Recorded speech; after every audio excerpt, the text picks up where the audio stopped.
Donc, ce projet, il s'appelle Orcassi et c'est une initiative transdisciplinaire qui permet de créer un pont de connexion entre la musique, l'art et la science à travers des événements collaboratifs artistiques, mais aussi des expériences immersives et des initiatives éducatives.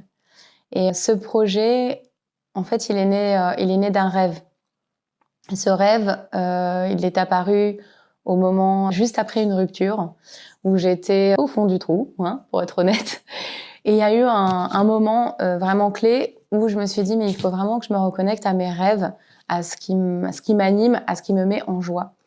Et donc j'ai pris une feuille de papier blanche et je me suis vraiment connectée en me posant la question mais qu'est-ce qui me met en joie? Qu'est-ce qui me fait sourire et créer ce petit pétillement intérieur dès que j'en parle?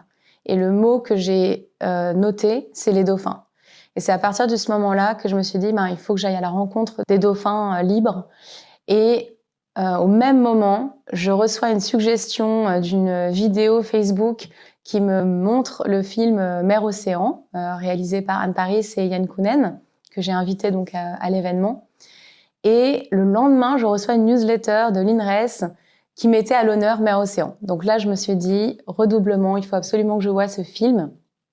Et lorsque j'ai vu le film, j'étais en larmes, complètement transcendée, vraiment touchée au cœur. Et je me suis dit, la meilleure personne à qui je peux demander avec qui nager en conscience avec les dauphins, c'est cette femme, Laïna Sato, qui est apnéiste et qui organise des rencontres, des voyages en conscience à la rencontre des cétacés. Et je l'ai contactée. Et c'est de là que on a créé ce chemin ensemble, on est devenus amis et que je suis allée nager avec les dauphins.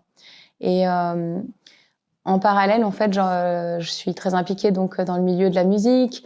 À travers de Burning Man, j'ai créé beaucoup d'événements participatifs, collaboratifs, où on crée des expériences immersives qui emmènent les gens dans une expérience.